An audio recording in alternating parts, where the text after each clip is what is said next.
Digital दरबार YouTube channel पर आप सभी किसान भाइयों का एक बार फिर से स्वागत है। किसान भाइयों, अभी जो कल का दिन बीता हुआ है, अर्थात पिछला पूर्वानुमान जो मैंने आपको बताया था कि बारिश की गतिविधियां मध्य प्रदेश में स्टार्ट होगी, तो 13 जून को आप लोगों ने देखा होगा। और जो जिसने जहां भी देखा होगा कमेंट में आप जरूर बताइएगा कि बारिश कहां पर हुई। 13 जून को जो सैटेलाइट इमेजरी में दिख रहा था कि आगर मालवा से बारिश की गतिविधियां स्टार्ट हुई है, कहीं पर हल्की तो कहीं पर मध्यम बारिश और कुछ स्थानों पर तेज बारिश की गतिविधियां दिखाई दी है। आगर मालवा से निकलने के बाद में जब बंगाल की खाड़ी की ओर से सपोर्ट मिला, या यूं कहें कि एक लोकल मॉइस्चर सपोर्ट मिला, नमीदार हवाओं का कॉम्बिनेशन हुआ, तो बादलों ने अपना रास्ता शाजापुर में डाला, मतलब रास्ता बनाया शाजापुर तक। और शाजापुर के भी अधिकांश जिलों में, शाजापुर के अधिकांश गांवों में कहीं पर कम तो कहीं पर थोड़ी देर के लिए तेज बारिश करी।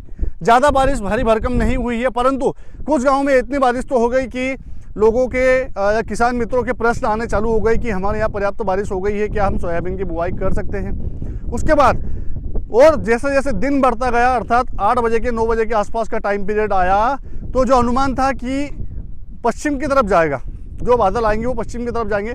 तो इंदौर जिले में जब बादल पहुँचे तो कुछ गाँवों में इतनी तेज़ बारिश हुई, 5 इंच तक आंकड़ा पहुँच गया जो बारिश का है, ज़मीन नापने का, मतलब सोयाबीन की बुआई कर दे इतनी बारिश हुई है। हालांकि मेरे गांव में हल्की बारिश या मध्यम, कुछ जगहों पर मध्यम बारिश भी हुई है, खेतों में पानी बहकर तो नहीं निकला, परंतु इतनी बारिश तो हुई थी कि जूते में मिट्टी लगने लग जाए। पर जब अचानक से बादलों का मूवमेंट पीछे की तरफ जाने लगा, अब पीछे की तरफ जाने लगा उसके कारण की यदि बात की जाए तो अचानक से जो बंगाल की खाड़ी की ओर से बादल आए हुए थे पूर्वी जिलों से बारिश करने के बाद में पश्चिम की तरफ, तो अचानक से जो पश्चिम की जो क्षेत्र है अरब सागर की हम बात कर रहे हैं, तो यहाँ से हवाओं का वापस से प्रेशर चालू हो गया। मतलब बादल पूर्वी जिलों की तरफ से आ रहे थे और पश्चिम दिशा से वापस से अचानक से हवा चालू हो गई, तो बादलों का मूवमेंट अचानक से बिगड़ा।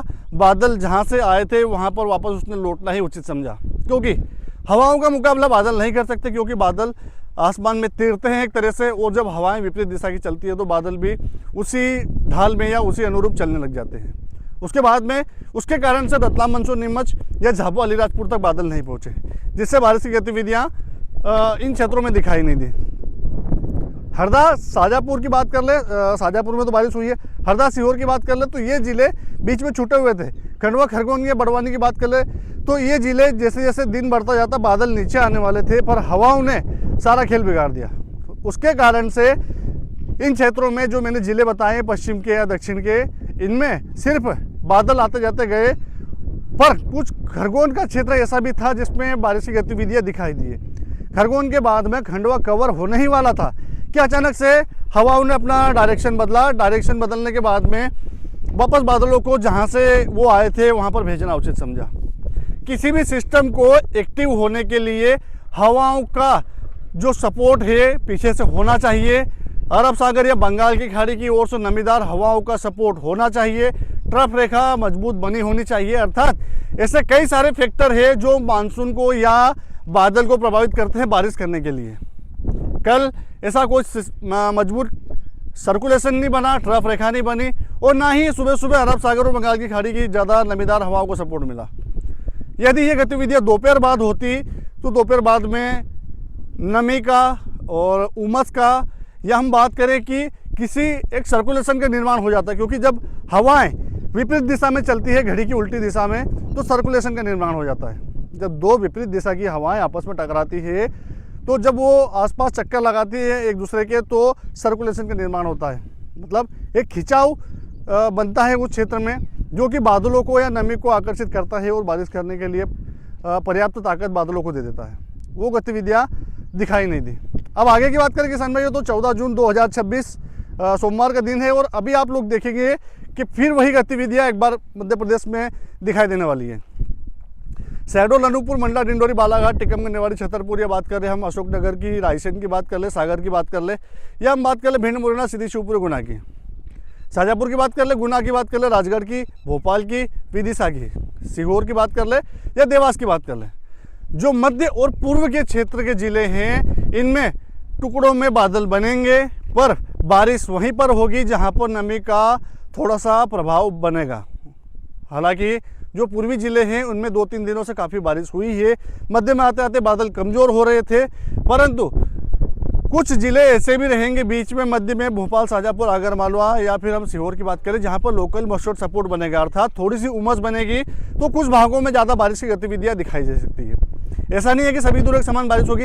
रायसेन की बात कर ले तो कुछ गाँव में, या फिर सीहोर की बात कर ले तो नसरुल्लागंज के आसपास का क्षेत्र है, यहाँ पर लोकल मॉइस्चर सपोर्ट मिलेगा, तो कुछ गाँव में हल्की मध्यम बूंदाबांदी के साथ में मेघ गर्जना या बादलों की आवाजाही के साथ में दिन बीतने वाला है। अब पश्चिम की तरफ आए हम तो किसान भाइयों, पश्चिम में भी वही गतिविधियां होगी जो कल आप लोगों ने देखी।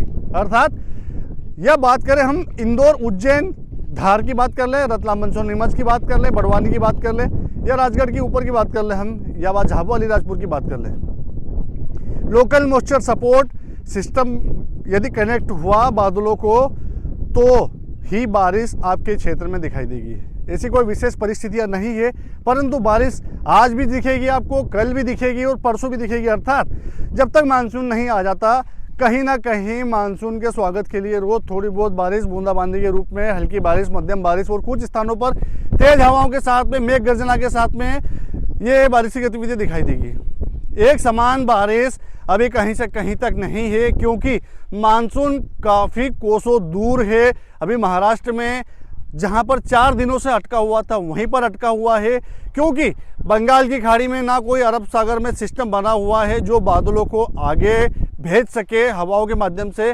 या कोई ऐसा कनेक्शन नहीं बन रहा है जो बादलों को मध्य प्रदेश की तरफ खींच सके। कुल मिलाकर जहां पर मानसून पहुंच गया है वहां पर भी किसानों को निराशा ही देखने को मिल रही है, क्योंकि सिर्फ एक मानसून का पहुंचना ही काफ़ी नहीं होता है।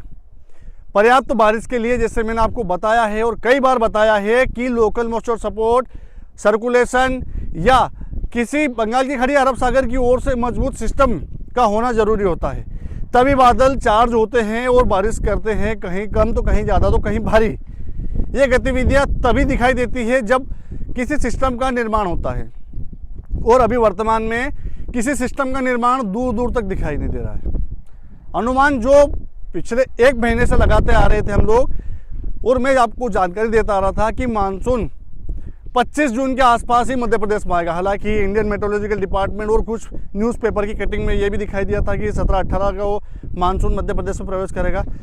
दक्षिण पश्चिम मानसून 25 के आसपास ही प्रवेश करेगा, चाहे 24, 25, 26, ये जो 3 दिन हैं इनमें दक्षिण पश्चिम मानसून खंडवा खरगोन के रास्ते से प्रवेश करेगा।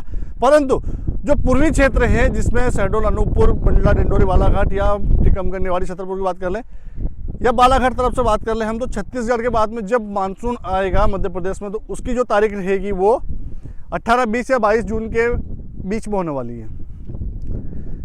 कुल मिलाकर वही है कि बारिश, मानसून आएगा वो 25 के आसपास ही मालवा प्रांत में पहुंचेगा। राजस्थान में भी वही गतिविधियां रहेगी, जो राजस्थान में मध्य प्रदेश से लगे हुए क्षेत्र हैं वहां पर बूंदाबांदी, आगर मालवा हुआ चाहे नीमच हुआ, जहां पर लोकल मॉइस्चर सपोर्ट मिला वहीं पर बारिश करेंगे। जानकारी किसान भाइयों तक जरूर भेजिएगा। ज़्यादा जानकारी के लिए चैनल को सब्सक्राइब जरूर कर लीजिएगा, क्योंकि मानसून अब सर पे आने वाला है, और ऐसे में कहाँ पर कितनी बारिश करेगी, सोयाबीन की बुआई करना है ना करना है, सारी जानकारियाँ मैं आपको समय समय पर देता रहूँगा। तो निवेदन करूंगा कि इस वीडियो को आप व्हाट्सएप ग्रुप में और अपने गांव के ग्रुप में जरूर भेजिएगा, और चैनल पर पहली बार आए हैं आप लोग यदि, तो चैनल को सब्सक्राइब करना ना भूलें। जय श्री राम।